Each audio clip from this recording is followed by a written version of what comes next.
Shalom, salam di dalam nama Tuhan Yesus Kristus. Bertemu lagi pada hari ini.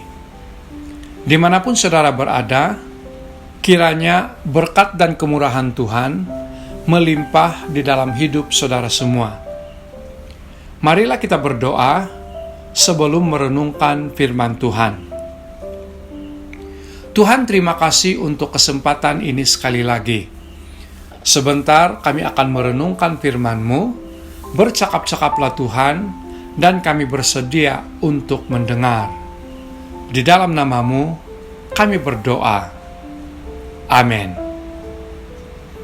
Renungan pada hari ini adalah tentang pujian dan ujian.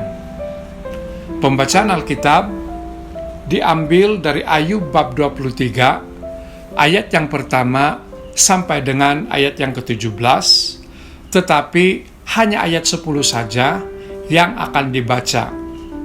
Firman Tuhan berkata, "Karena ia tahu jalan hidupku, seandainya ia menguji aku akan timbul seperti emas." Demikianlah firman Tuhan. Saudaraku di dalam Tuhan, Ayub menerima pujian dari Tuhan sebagai seorang yang saleh dan jujur, menghormati Allah dan menjauhi kejahatan. Alkitab mencatat, tiada seorang pun di bumi seperti dia.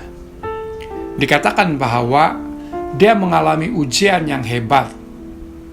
Segala kepunyaannya seperti lembu, keldai, kambing, domba, unta, termasuk para penjaganya, lenyap kesemuanya. Bahkan ke-10 anaknya pun meninggal pada hari yang sama. Mendengar hal itu, Ayub sujud dan menyembah Tuhan. Dalam semuanya itu, ia tidak berbuat dosa dan tidak menuduh Allah berbuat yang kurang patut. Ayat yang ke-20 sampai ayat yang ke-22. Saudara, setelah ujian, Ayub menerima pujian kedua dari Tuhan. Sebagai orang yang tetap tekun dalam kesalehannya, walaupun iblis telah memujuk Tuhan melawan dia untuk mencelakakannya tanpa alasan.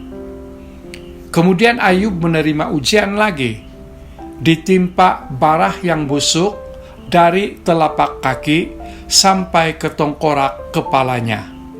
Bahkan istrinya menyuruhnya mengutuki Allah dan mati.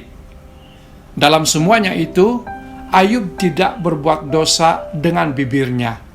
Akhirnya, Tuhan memulihkan keadaan Ayub dan memberikan kepadanya 2 kali lipat dari segala kepunyaannya dahulu, dan memberkati Ayub dalam hidupnya selanjutnya lebih daripada hidupnya yang dahulu.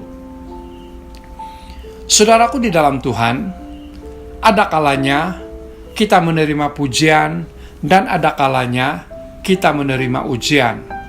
Dalam putaran ini, di sebalik pujian pasti ada ujian, dan di sebalik ujian pasti ada pujian. Apakah yang sedang kita terima ketika ini? Ketika kita dipuji, tetaplah rendah hati, dan ketika kita diuji, tetaplah bertahan dalam iman. Saudara, ingatlah bahwa pujian membesarkan hati kita, dan ujian memurnikan iman kita. Kiranya diberkati, marilah kita berdoa. Tuhan, terima kasih karena Engkau sudah berfirman. Tanamkan benih firman-Mu di dalam setiap hati kami, agar menjadi pedoman bagi kami untuk terus menjadi pengikut Kristus yang taat dan setia dalam segala situasi yang kami alami, baik ujian hidup ataupun pujian yang kami terima. Berkati keluarga, saudara, dan teman-teman kami, dimanapun mereka berada, Engkau jaga dan lindungi mereka Tuhan. Di dalam nama-Mu kami berdoa. Amin. Saya percaya Roh Kudus akan terus menolong kita untuk memahami lagi perkongsian ini. Bertemu lagi di renungan yang berikutnya. Tuhan Yesus memberkati.